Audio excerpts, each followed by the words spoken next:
পায়ে এখন দেখছি যে পুরোটাই যাত অবস্থা, পা কান কেটে গেছে। যেটা কী মনে হচ্ছে, আমি একবার ক্যামেরা পার্সনে দেখাতে বলবো, এই হচ্ছে পটিয়ার অসীম সরকারের পায়ের অবস্থা, খুবই গুরুতর অবস্থা। এবং তারা আজকে সকালে বাড়িতে ঢুকেছে, তারপর থেকেই কিন্তু পটিয়ালের বাড়িতে ভিড় করেছে সাধারণ মানুষ থেকে শুরু করে ভারতীয় জনতা পার্টির কর্মী এবং নেতারা। আমরা অসীমদার সঙ্গে সরাসরি অসীমদা কী হয়েছে যদি বলেন দর্শক। আমি ইসলামপুরে পটিয়াল বাড়িতে গিয়েছিলাম, বায়না করে দিয়েছিলেন আমার সঙ্গে আমার কথাবার্তা 7-8 তারিখ দুদিন গান ছিল, 8 তারিখ গান ছেড়ে রাত 12টার পরে ওখান থেকে রওনা হয়ে বাড়ি পাঞ্জিপাড়া ছেড়ে যখন আসি তখন একটা লরি প্রথম আমাকে এমনভাবে চেপে দিয়েছে, আমাদের 100 কিলোমিটার চলছে, এমনভাবে সামনে গিয়ে চেপে দিয়েছে। ডিভাইডার থাকে রাস্তার, তারপরে আমাদের উঠতেই হবে, না উঠলে চেপে আমাদের একদম পিছনে দেবে। তখন আমার ড্রাইভার কিন্তু খুব সূক্ষ্ম বুদ্ধির দ্বারা এবং চেতনশীলতা একটা যে পরিচয় দিয়েছে ওইটাই ড্রাইভাররা কিন্তু কর্তব্য ভিন্ন হয়ে যায়। একটু মাঝখানে কাটা ছিল, ওই কাটা জায়গা দিয়ে ঝাট করে গাড়িটাকে ব্রেক করে এত করে ব্রেক করেছে। তখন ওই শিলিগুড়ির দিকে যে রাস্তাটা হয়তো কলকাতা দিকে যাচ্ছে, ওই রাস্তায় গাড়িটা পাশ করে ওখানে গিয়ে দাঁড়িয়ে পরে কিছুক্ষণ ট্রেনে একটা চাপ থাকে, কিছুক্ষণ ওখানে দাঁড়িয়ে থাকে। আমরা আবার ওই কাঠ রাস্তা দিয়ে আমাদের রাস্তায় কলকাতার রাস্তায় এসে আমরা চলতে লাগলাম। কিছুক্ষণ চলার পরে আহিলা নামক একটা জায়গা আছে, ওখানে হাঁটো আঁটো, ওখানে এসে দেখি ইঞ্জিনটা গরম হয়ে গেছে। তখন রাস্তার পাশে রাস্তা থেকে পাকা রাস্তা থেকে নেমে যে ফাঁকা রাস্তা ওখানে নেমে গাড়িটা ভাড়া খুলে দেখতে পেলাম যে খুব গরম হয়ে গেছে, ফ্যান ব্রেক কেটে গেছে। এখন কী করবো, ফ্যান ব্রেক না থাকলে তো গাড়ি নিয়ে আসা যাবে না। দেবাশিস বাবুকে ফোন করলাম, আমরা এই বিপদগ্রস্ত, আপনি একটা ব্রেকডাউন ভ্যান পাঠান আমাদের জন্য। দেবাশিস বাবু কোনো সুরাহা করতে পারবেন না, ওখানকার বাড়ির বাবু তাকে বললাম। এইভাবে ফোন করতে করতে প্রিয়জন আমাদের ভালো ছিল, পরিচিত। তারপরে একটা পুলিশ গাড়ি, ওটা টহল গাড়ি, এসে আমার গাড়ির পেছনে দাঁড়িয়ে ওখানকার যে এএসআই তখন বিশ্বাস সঙ্গে পরে নামটা জানলাম,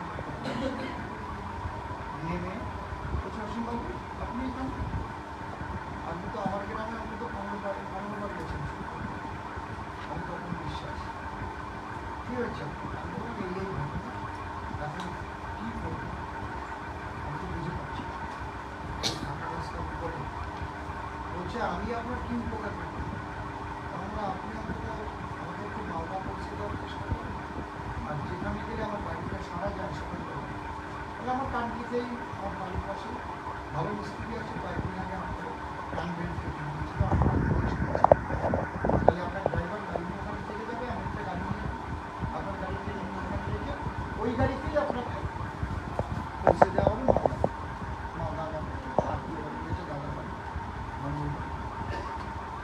এইবার উনি সে একটা বোলেরো গাড়ি ডেকে আনলেন, ডেকে এনে বাড়ির থেকে মোটা ধরিয়ে এনে সে আমার গাড়িটা ওই বোলেরো গাড়ির সামনে বাঁধা হলো। বোলেরো গাড়িটা একদম সামনে, আমার গাড়িটা তার পিছনে, আমার গাড়িটা টানবে, তার পিছনে পুলিশ গাড়িটা দিয়েছে একদম রাস্তা ছেড়ে, পাকা রাস্তা ছেড়ে। এইবার আমরা উঠবো, গাড়িতে উঠবো, প্রস্তুতি নিচ্ছি, উঠি নাই, শুধু আমার গাড়িতে ড্রাইভার এবং আমার ছোটো বোন উঠেছে। ও গাড়িতে তো আর ও গাড়ি টেনে নিয়ে যাবে, ও গাড়িতে তো আর সবারই উঠবে না, উঠবে দৌড়তে, আমরা উঠবো। ইন দি মিন টাইম বিকট একটা শব্দ হলো, কিসের দ্বারা হলো কী হলো আমি কিন্তু সেগুলো দেখি। পরে আমার ড্রাইভার বললো যে খুব জোরে একটা লরি আসছিল, পুলিশ টর্চ দিয়ে তাকে ওইদিকে যেতে বলছিল, কিন্তু সে সোজাসুজি আসায় যে পুলিশটা ওকে ইন্ডিকেট করছিল সে লাফিয়ে সরে যায় এবং সবাইকে পালাও বলতে থাকে, মেরে দিল মেরে দিল। এগুলো আমি কিছু জানি না। এবার কোন গাড়িতে যে আমি ধাক্কা খেলাম, তবে আমাকে যে একটা গাড়িতে ঘষতে ঘষতে নিয়ে যাচ্ছে সেটা আমি বুঝতে পারছি। আমাকে গাড়িতে ওই যে পুলিশ গাড়িটা, ওইটা দিয়ে সব গাড়িকে মেরে আমার গাড়ি এখন রাস্তার বাইরে নয়নজলিতে ফেলে দিয়েছে। বোলেরোটা চলে গেছে, আর ওই পুলিশ গাড়িটা সামনে আছে, ওইটা পিছনে পুলিশ গাড়িটা আর হয়ে গেছে। আর ওই পুলিশ গাড়ি দিয়েই আমাদের নিয়ে আসছে, বসতে বসতে দেখেন কী পরিস্থিতি। কারণ এই সাইডটা আমি করেছি, আমার একটা ব্যাগ ছিল, ব্যাগটা ছিঁড়ে গেছে বিষয়, ব্যাগটাকে এভাবে চেপে রেখেছিলাম, তাই আমি একটু পাথর রেখে বসতে বসতে আমি আমাকে ঘুরাচ্ছে আর কি, ঘষাচ্ছে ঘুরাচ্ছে, এরকম আমি বুঝতে পারছি কী হচ্ছে। আমি জানি না যে এরকম একটা ঘটনা হচ্ছে। তারপরে ওই লরি যখন দাঁড়িয়ে পড়ে, আমি লরিগুলো চলে গেল, ওখানে গিয়ে পুলিশ গাড়ি নিয়ে দাঁড়িয়ে পড়ে, পুলিশ গাড়ির সামনে বাধা, ও তো পালাতে পারেনি, তো ড্রাইভারটা পালিয়ে গেছে। এখন দেখি চারিদিকে ছড়িয়ে ছিটিয়ে আছে সে লাশ। কেউ বলছে বাঁচাও, কেউ বলছে একটু জল দাও, কেউ বলছে অসীম বাবা আর বাঁচবো না। এ কি দেখছি, আমি দেখলাম আমার মাথা মনে স্নান করে এসছে, কারণ এদিক থেকেও ছিঁড়েছে, এদিক থেকেও ছিঁড়েছে, এদিকেও সাই আছে, সে সাইটা দেখতে পাচ্ছেন আপনারা। তখন আমার গাড়িটা দেখি যে ওই নিচে পড়ে আছে। আমার গাড়িটি এমনভাবে পড়ে আছে, কলকাতার দিকে মুখ ছিল, ওটা শিলিগুড়ির দিকে মুখ হয়ে চিপ ধরে পড়ে আছে। আমি আমার ছোটো বোনকে খুঁজছি, কোথায় গেল, জুয়েলি কোথায়, সে সোনু কোথায়। আমরা 11। তারপরে ওদের তো বের করা হলো কাজ ভেঙে, আর এইভাবে তো চিৎকার চেঁচামেচি, সবাই কান্নাকাটি হচ্ছে। ওখানকার পুলিশ বড়োবাবুকে ফোন করেছে, বড়োবাবু এসে তারপরে অ্যাম্বুলেন্স এনেছে, সেই অ্যাম্বুলেন্সে করে আমাদের কিষানগঞ্জ যে মেডিকেল কলেজ, সেখানে নিয়ে এত ভালো ব্যবহার পেয়েছি সেখানে। এবং আমি উঠে আমার ওয়াইফকে একটা ফোন করছিলাম যে আমাদের এই অবস্থা হয়েছে, আমি দেখছি কে মরে গেছে কে বেঁচে আছে, তবে আমি এখনও বেঁচে আছি, আমি মরি নাই, কারণ গায়ে রক্ত দিচ্ছি। পরে তোমাকে জানাচ্ছে, তুমি যদি কিছু করতে পারো। ও তারপর সেখানে ফোন করার দরকার করে ওখানে ব্যবস্থা করে আমাদের খুব সুন্দর ব্যবস্থা ওখানে হয়েছে। এবং ওখানকার যে জেলা সভাপতি থেকে জিএস থেকে আমি জেলা সভাপতি বা দলমত নির্বিশেষে সেখানে এসে আমাদের দেখভাল করা সবাই করেছে। কিন্তু আমার মনে বড় ধাক্কা লাগলো যে সত্যি কি এটা নিছক দুর্ঘটনা। আমি এক এক করে পয়েন্টগুলোকে চিন্তা করতে লাগলাম। যে লোকটা বায়না করে নিল, পরে গিয়ে শুনলাম সেই লোকটা তৃণমূলের বড় একজন নেতা। সেই লোকটা আমি মৃত্যুমুখী, আমার এতগুলো লোক একবার খবর করলো না, দেখতে দিল। আর আশেপাশের গ্রাম থেকে শত শত লোক এসছে আমাদের দেখা, উনি আমার খবর নিলেন। নাম্বার 2, 3 যে লরিটা আগে একবার আমাকে চেপে দিয়ে মেরে ফেলতে হবে, সেই লরিটা ওই লরিটা কিনা তাও আমি তো তখন জানি না, কিন্তু এটা তো আমার মনের মধ্যে সন্দেহ দানা বাঁধবে। আমি সন্দেহের কথা বলছি, মানে কীভাবে সন্দেহ হচ্ছে মনের মধ্যে। আমি এক করে যখন দেখছি সেই ওই লরিতেই আবার এসে আমাদের একদম পিষে দেওয়ার চেষ্টা করছে, মেরে দেওয়ার চেষ্টা করছে। লরির পিছনে একটা ছোট গাড়ি ছিল সাদা, ও মাঝে মাঝে আমাদের গাড়ির সামনে যায়, আবার ইচ্ছে করে আমাদের ছেড়ে দেয়, ডান দিকে ইন্ডিকেটার দিয়ে চলে যাও বোঝা যায়, আবার যাই, আবার ও টান দিয়ে আবার সব এইভাবে যেন খেলা করছে আর কি। হ্যাঁ, একটা ছোটো গাড়ি ছিল, তা আমরা ওই সব গাড়ি ছাড়িয়ে চলে এসেছিলাম। ছোটো গাড়ি কিন্তু আর আমি যেতে দেখিনি, আমাদের পাস করে ছোটো গাড়ি যেতে দেখি। এই যে ঘটনাগুলো ঘটল এবং পরবর্তীতে লরির নাম্বার আমরা যেটা দেখলাম 1200 লরিটা 1200। তা এটা নিছকই একটা দুর্ঘটনা বা অ্যাক্সিডেন্ট, এটা এখন আর আমার মনে হচ্ছে না। হয়তো এর খাঁটি তদন্ত করে পুলিশকে যদি ক্লিয়ার করে দেওয়া যায় যে আপনারা আপনাদের মতো তদন্ত করুন এবং এই তদন্ত করে সত্য ঘটনাকে আপনারা বের করুন। যদি কেউ পুলিশের উপরে খবরদারি না করে, এখন যদি কোনো একজন ব্যক্তি নিজেও পুলিশ হয়ে যায়, নিজেই উকিল হয়ে যায়, নিজেই হাকিম হয়ে যায়, তাহলে তো গেল সবই গেল। তাহলে আমি রায় দেব, আমি এদিকে কন্টেস্ট করব, আমি সমস্ত কিছু আর্জি লিখবো, এরকম হলে তো হবে না। যদি কেউ করে বলছে, আমি চাই যে পুলিশকে ফিরিয়ে করে দিয়ে এর সঠিক তদন্ত হোক। আমি শুধু না, এরকম হবে কেন? আমি বিজেপির বিধায়ক বলে না, মানুষ একজন, আমরা কি একটা মানুষের জীবন দিতে পারি? তাহলে একটা মানুষকে মারার অধিকার আমাদের নেই। একটা মানুষকে মেরে ঝুলিয়ে দেব, একটা মানুষকে ঘরের মধ্যে জ্বালিয়ে দেব, একটা মানুষকে খুন করে ফেলবো, একটা মানুষকে গণধর্ষণ করে কোনো মেডিকেল সার্টিফিকেট থাকবে না তাকে পুড়িয়ে দেব, এইগুলো তো চলতে পারে না। এই যে পূর্বাপর ঘটনা ঘটছে, এখান থেকে আমি সন্দেহের বাইরে যেতে পারছি। কেন করবেন? এটা আপনার কাছেও মনে হয়, আপনি একজন রিপোর্টার হিসেবে আপনার মনের মধ্যে, যে কোনো মানুষের মনের মধ্যে একটা সন্দেহের দানা বাঁধবে। আমি চাইব যে বাংলার পুলিশ মন্ত্রী পুলিশকে ফ্রি করে দিক, সিআইডিও লাগবে না, সিবিআইও তদন্ত লাগবে না। বাংলার পুলিশ অত বোকা না, কারণ বাংলার বুদ্ধি আর পাঞ্জাবি শক্তির দ্বারা আমরা ব্রিটিশকে তাড়াতে পেরেছি। ব্রিটিশের মতো শক্তি ভারতবর্ষ থেকে যেতে বাধ্য হয়েছে বাঙালির বুদ্ধি আর পাঞ্জাবির শক্তির দ্বারা। তাহলে বাঙালি পুলিশগুলো তো বোকা না, এটা আমার কখনোই মনে হয় না। তাদের যদি ফিরিয়াল করে দেওয়া হয় যে হ্যাঁ আপনারা সঠিক তদন্ত করে দোষীদের বের করুন এবং বিচার বিভাগ সঠিক বিচার যদি করে, কারো দ্বারাই যদি বিচার বিভাগ, আমি মনে করি না বিচার বিভাগ কারো দ্বারাই প্রভাবিত হয়, এটা আমি মনে করি না। যদি সঠিক বিচার হয়, সঠিক তদন্ত হয়, তাহলে সঠিক সত্যটা বেরিয়ে আসবে। আমি কিন্তু মনে করছি যে পিছনে একটা গভীর চক্রান্ত আছে। আগেও ঘটেছিল, তার সঙ্গে আগেরগুলো বাদ দিয়ে দেন, এই দিনেই তো দুবার ঘটলো এবং যিনি আমাকে বায়না করে নিলেন তিনি আমাকে দেখতেও এলেন না। কেন? আজকে কখন আসছেন? আজকে 8:30টার আগে পরে এসেছি। আপনাকে বিভিন্ন জায়গা থেকে রাজ্য নেতৃত্ব থেকে ফোন করে খোঁজ দিচ্ছে সবাই। শুধু খোঁজ নেওয়া না, ওখানে হসপিটালের যত খরচা, সমস্ত খরচা পাতি, যে হসপিটালের মালিক তিনিও বিহারের একজন এমএলসি, আমার যিনি রাজ্যের সংগঠন মন্ত্রী এবং বিরোধী দলনেতা এবং রাজ্য সভাপতি, তাদের সঙ্গে যোগাযোগ করে এবং কেন্দ্রীয় যে স্বাস্থ্যমন্ত্রী তিনিও ফোন করে আমাদের সমস্ত কিছু বিলি করে দিয়েছে। যত অপারেশন হয়েছে, যা ওষুধ লেগেছে, আমার জন্য থাকার ওখানে স্পেশাল গেস্ট হাউস করে দিয়েছে। আমার বাড়িতে যারা এসছে ওরা গাড়ি ভাড়া করে বাড়িতে পাঠিয়ে দিয়েছে। আমার এসি টিকিটপত্র কেটে সমস্ত আমার বাড়ি পর্যন্ত পৌঁছানোর দায়িত্ব নিয়েছে। মানে আমি চিরঋণী এনাদের কাছে।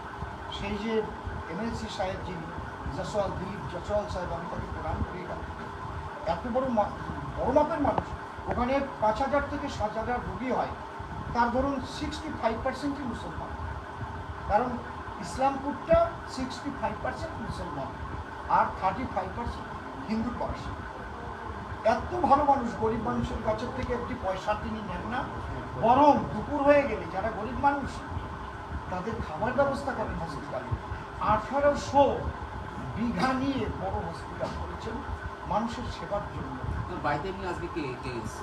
আজকে বাড়িতে এসছেন আমার যারা হিতৈষী, আমার জেলা সভাপতি মাননীয় রামপদ দাস মহাশয়, আর আমার হরিণঘাটা বিধানসভার যারা আমাদের কর্মকর্তাবৃন্দ, তারপরে এসেছেন আমাদের এসসি মোর্চার আমাদের জেলা সভাপতি থেকে আরম্ভ করে আমাদের শ্রদ্ধেয় অম্বিকাদা এসছেন, আমাদের কল্যাণীর বিধায়ক, তারপরে আরও রয়েছেন সুরেশ বাবাজি, নয়ন বাবাজি, সব্যসাচী বাবাজি, অনেকে যাচ্ছে আসছে। আমার কবিগানের দলের লোক আসছে, আমাকে যারা ভালোবাসেন দলবদ্ধ নির্বিশেষে আসছেন।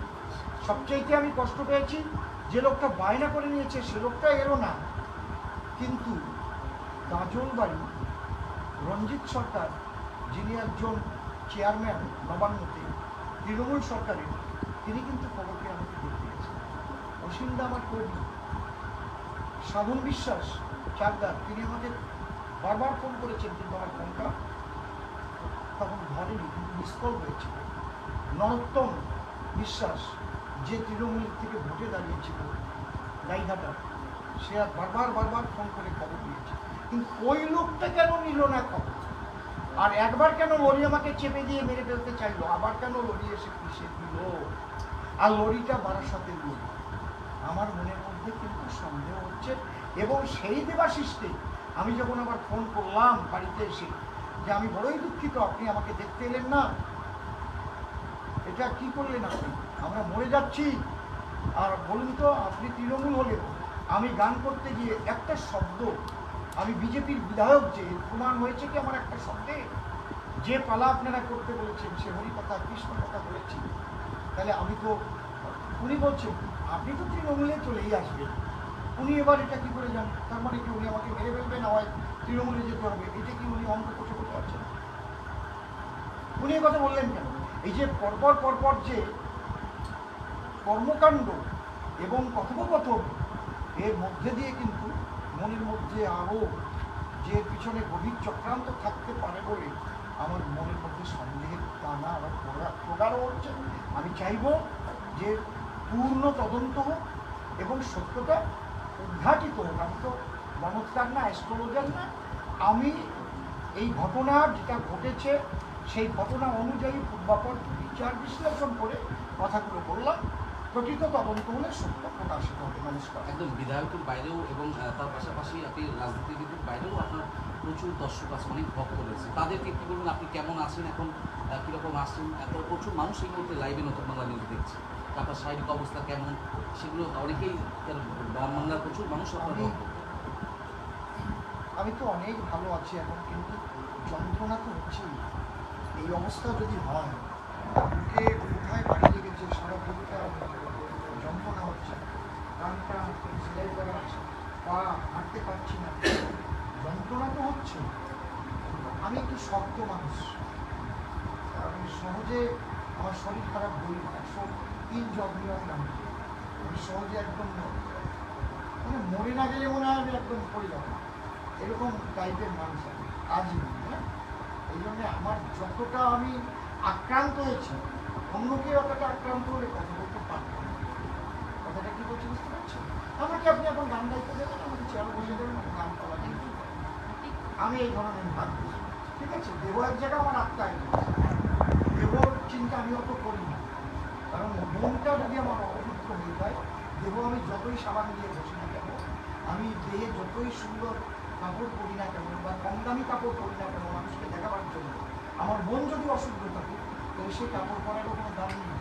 আর মন যদি শুদ্ধ থাকে, তাহলে আমি 1 লাখ টাকার কাপড় পরে ব্রেসলেট নিয়ে সোনার গহনা নিয়ে আমি চলতে পারি। মন যদি আমার শুদ্ধ থাকে, পরিষ্কার পরিচ্ছন্ন কথা বলে, মূল হচ্ছে মন। আমার অশ্বিনীবাই বলেছেন, প্রেম বায়ু উঠবে মনের গুণে, ভক্তির বাদাম দেও না টেনে মন। তাহলে আমি মনোবল নিয়ে চলি, তাহলে আমার রক্তে প্লাবিত হয়ে গেছি, আমি, আমার মাথা ভিজে গেছে, আমি সেই টাইমে আমি কিন্তু অজ্ঞান হয়ে যাওয়ার কথা না, এইভাবে পড়ে আমি অজ্ঞান হইনি। ঠিক আছে? তৃণমূলের ভালো জায়গা আছে বলে আমি না, আমার ভাই উনি পঞ্চায়েত সমিতির, উনি সভাপতি, আমার সে যা হোক না হোক, কিন্তু আপনি একবার আমাকে দেখতে এলেন না, আপনার আসা উচিত ছিল না? আমি যখন বললাম যে আমরা এরকম মরণমুখী হলাম, আমি বিজেপির একজন বিধায়ক, আমি যে গান করেছি ওখানে, আমার কোনো বিজেপির বিধায়ক আপনি কোনো পেয়েছেন একটা ওয়ার্ডের মধ্যে? আমি কবি গান করেছি, বলছে আপনি তো তৃণমূলে চলে আসবেন, আমাকে উনি বলছেন আপনি তো তৃণমূলে চলে আসবেন, আমি তৃণমূলে চলে আসবো, এটাই বা উনি কেন বলছেন? তার মানে কি আমাকে মেরে ফেলবে, না হয় মৃত্যু ভয় দিয়ে আমাকে তৃণমূলে যেতে হবে, এমন কোনো ব্যাপার কিনা?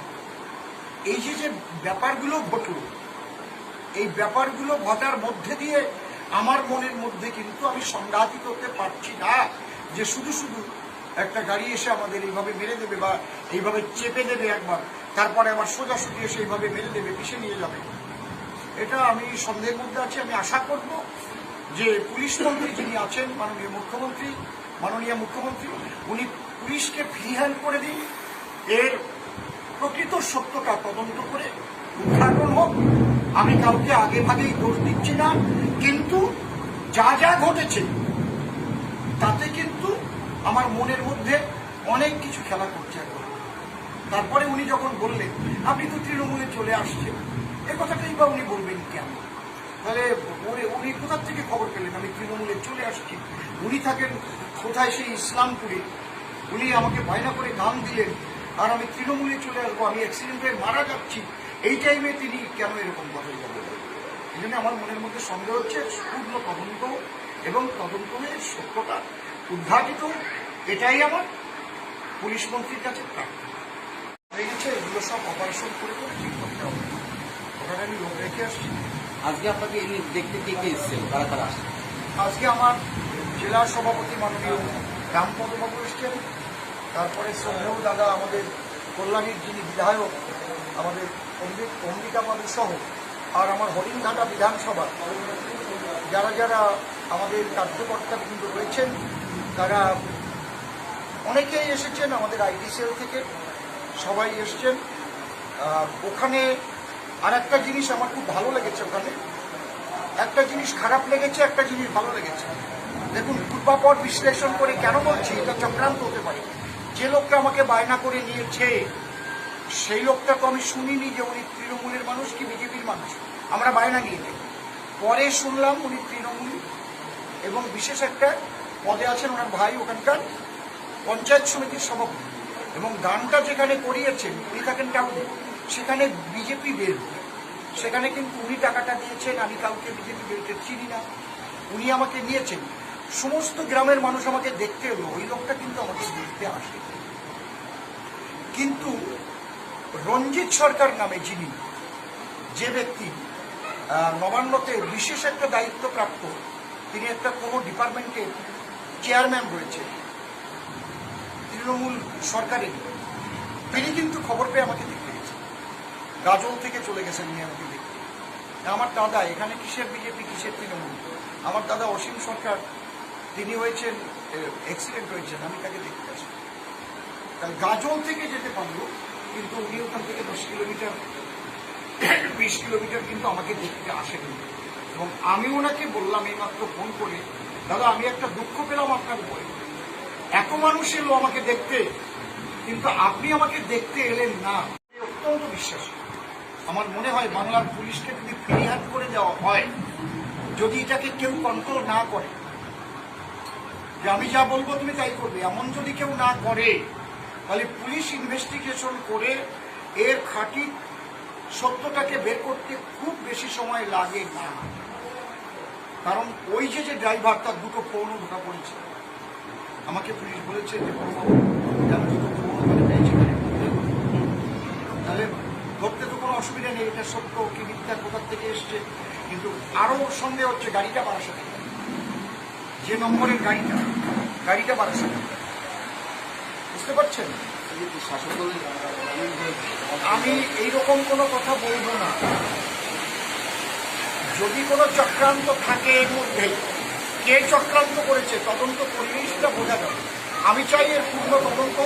এটা সাধারণ কোনো অ্যাক্সিডেন্টাল কেস বলে যেন এটাকে লঘু করে দেওয়া না হয়, পুলিশকে যেন ফ্রি হ্যান্ড দেওয়া হয় এর তদন্ত করার জন্য। আমি অ্যাস্ট্রোলজার নই যে আমি আগে ভাগে বলে দেবো যে অমুক এইটা করেছে তমুক এইটা করেছে, আমি ওই ধরনের মানুষ না কখনো। কিন্তু আমি সন্দেহ করছি, তাহলে আমাকে মারার চেষ্টা করলে আমার বিরোধীকেই মারার চেষ্টা করবে। আমাকে যদি কেউ মারার চেষ্টা করে তাহলে সে তো আমার বিরোধীকেই মারার চেষ্টা করবে। কবে বাড়িতে ফিরবে? আমি আজকেই সকালে বাড়িতে এসে ওখান থেকে দার্জিলিং মিলে আমাকে টিকিট করে দিয়েছে, ওখান থেকেই আমার পার্টির লোকজন যারা ছিল এবং দুটো গাড়ি করে যাদের প্লাস্টার হয়েছিল পায়ে, দুটো স্করপিও করে তারাই টাকা পয়সা দিয়ে গাড়ি পাঠিয়েছে। এখনও দুজন ওখানে রয়েছে, যে বুলেরো ড্রাইভার ছিল তার দুটো পা পিষে গেছে।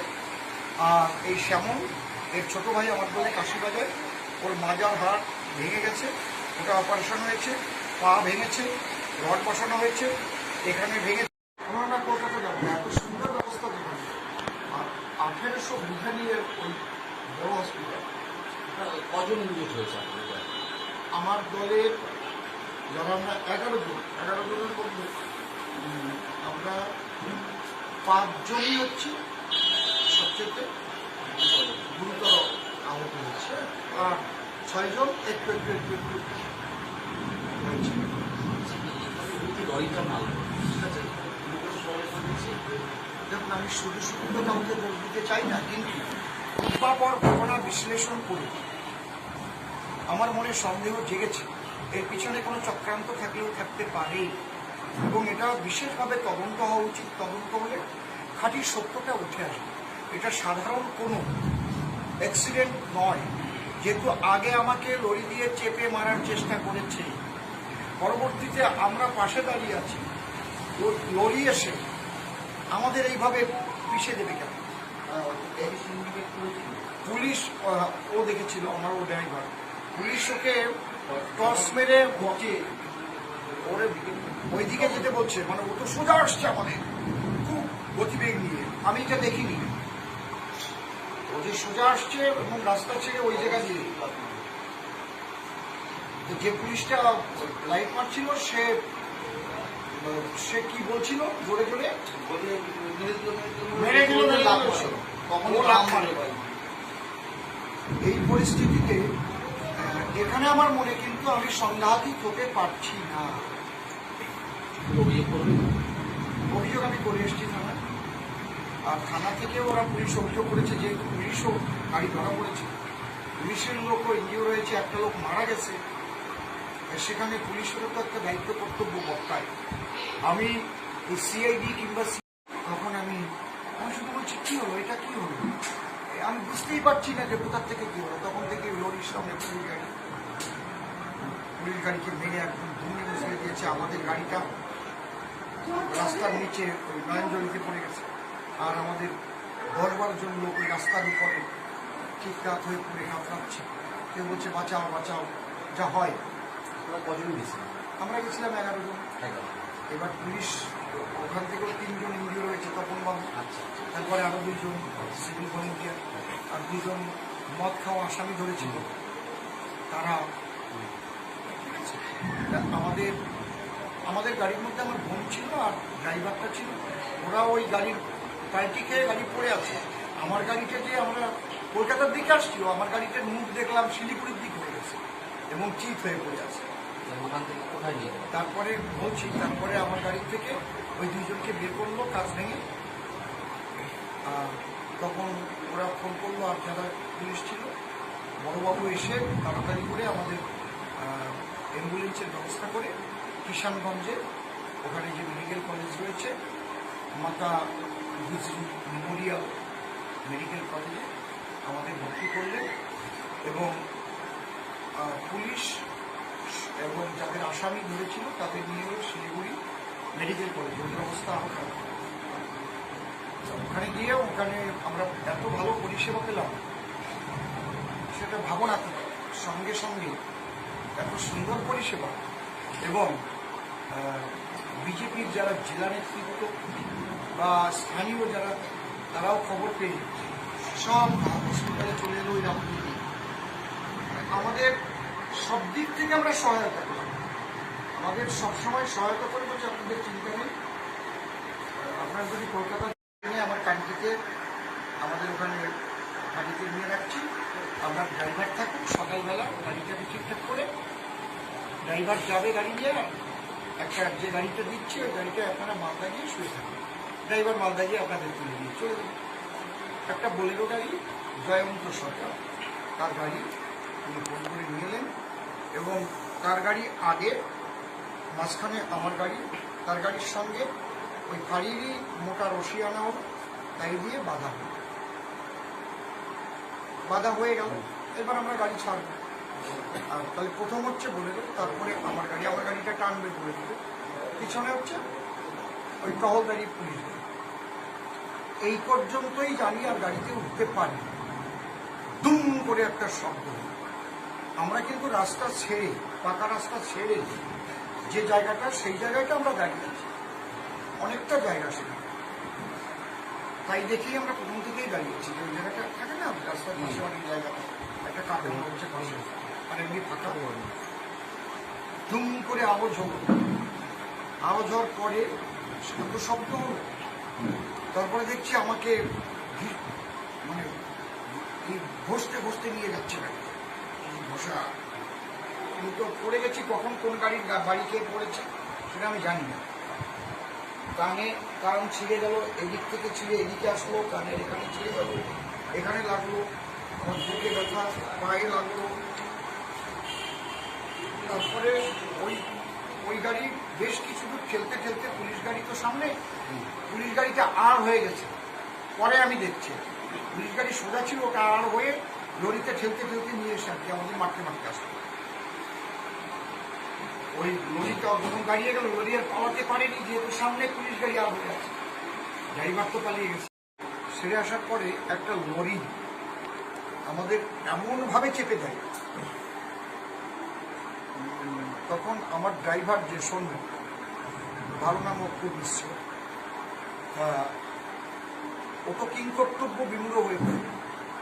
মানে আমাদের গাড়িও 100 কিলোমিটার বেগে চলছে, এই সময় যদি সামনে চেপে দেয় তাহলে কি পরিস্থিতি। তখন ও গাড়িটাকে ব্রেক করে, তাই নয় ডিভাইডারে গাড়ি উঠে গেলে আমরা ওখানেই মরি। একটা ওখানে রাস্তাটা ওই ডিভাইডার একটু কাটা ছিল, ও তখন ওই জায়গা দিয়ে ওই ডান দিকের রোডটায় ঢুকে যায়। ডান দিকের রোডটা দিয়ে তো শিলিগুড়ি যাচ্ছে গাড়ি, আর বাঁ দিকের রোডটা দিয়ে আমরা আসছি কলকাতা ঢুকে গিয়ে আমরা একটু দাঁড়িয়ে আবার আমরা আমাদের রোডে ওই কাটা দিয়ে ঢুকে সব লরি টরিগুলো পাস করে আমরা চলে এসে ওই জায়গাটার নাম কি বাবা, আহিলা হাটোয়ার স্টেশন। ওখানে এসে দেখি যে গাড়িটার ইঞ্জিনটা গরম হয়ে গেছে। তখন আমরা ওখানে দাঁড়িয়ে পড়ে ফোনার খুলে দেখলাম যে ফ্যান বেল্টটা কেটে গেছে। ফ্যান বেল্ট কেটে গেলে তো গাড়ি চলার কোনো সম্ভাবনা নেই, গাড়ি চললেই গরম হবে। তখন দেবাশিস বাবুকে ফোন করি, ওখানকার গণেশ বাবুকে ফোন করি, ওনারা কোনো সুবিধা করতে পারলেন না। ইন টাইম একটা পুলিশ গাড়ি, ওরা টহল দেয় যাত্রীরা, সেই পুলিশ গাড়ি এসে আমাকে দেখে পুলিশ গাড়ি ওখানে দাঁড়ানো। পুলিশ গাড়িতে যে ওকে বলে কি বলে না, উনি অ্যাসিস্ট্যান্ট সাব ইন্সপেক্টর তপন বিশ্বাস। উনি আমাকে দেখে বলে, অসীমবাবু আপনি এখানে দাঁড়ানো? বললাম এই ঘটনা, সব বিস্তারিত বললাম। এখন তো আমি খুব বিপদে পড়ে গেছি। বলে আমি কি উপকার করতে পারি? বললাম আমার তো মালদা গিয়ে শুয়ে থাকলে খুব ভালো হয়, কিন্তু গাড়ি নিয়ে যাবো। বলে আমি একটা গাড়ির ব্যবস্থা করে দিই। ওখানে আমাদের ইসলামপুরে মিলনপল্লীতে দুদিনের কবিগানের প্রোগ্রাম ছিল, 7 এবং 8, এই মাসের 7 এবং 8 তারিখ। আমাকে যিনি বায়না করেছিলেন দেবাশিস বাবু, ওনার টাইটেলটা আমি জানি না, উনি ওখানকার একজন তৃণমূলের নেতা, পরে শুনেছেন। এটা আমি আগে জানি না, বা এগুলো বিচারও আমরা করি না, আমরা কবিগান করি। আমাকে যে বায়না করে সেখানে গিয়ে আমি গান করি। কবিগান আর রাজনীতি আমার দুটো আলাদা। কবিগানের মঞ্চে গিয়ে আমি রাজনৈতিক একটা কথাও বলি না। এটা আমার যে শিল্পী জীবন, কাব্য জীবন। যখন আমি রাজনৈতিক মঞ্চে যাই সেখানেও আমি গান গাইতে পারি, রাজনৈতিক গান আমি গাইলাম। যেখানে আমার পার্টির ব্যাপার থাকে সেখানে আমি গান করি, কিন্তু কবিগানের বায়না যেখানে হয় সেখানে আমি কোনোরকম, কারণ একটাই জায়গা আছে, সেটা হচ্ছে সংস্কৃতি জগৎ, যেখানে কোনো জাত থাকে না, কোনো রাজনৈতিক দল থাকে না। আমার গান শুনতে আছে হিন্দু, মুসলমান, খ্রিস্টান, বৌদ্ধ, সিপিএম, কংগ্রেস, তৃণমূল, বিজেপি সবাই মিলে, তাই না? তাহলে আমি সেখানে কোনো একটা রাজনৈতিক কথা বললে তো আমার শিল্পী জীবনটাই নষ্ট হয়ে যাবে। আমরা ওই বিচার করে বায়না নিই। কোথায় ছিল? এটা ইসলামপুর মিলনপল্লী। আচ্ছা, এটা কবে ছিল? এটা 7 তারিখ আর 8 তারিখ। আপনি কবে গিয়েছিলেন? আমরা 6 তারিখে এখান থেকে রাত্রে রওনা হই, 6 তারিখে ভোরে গিয়ে মালদা থাকি, 7 তারিখে পৌঁছে যাই, দুপুরে খেয়ে দিয়ে বিশ্রাম করি। এবার 7-8 গান করে রাত 12টার পরে গাড়ি চালি, তাহলে রাত 12টার পরে 9 তারিখে গাড়ি চালি, ইংরেজি মধ্যে। বাংলা মধ্যে ওটা 8 তারিখই থাকে। তা গাড়িটা ছেড়ে ইসলামপুর থেকে যখন আমরা পাঞ্জিপাড়া ইসলামপুরের পরে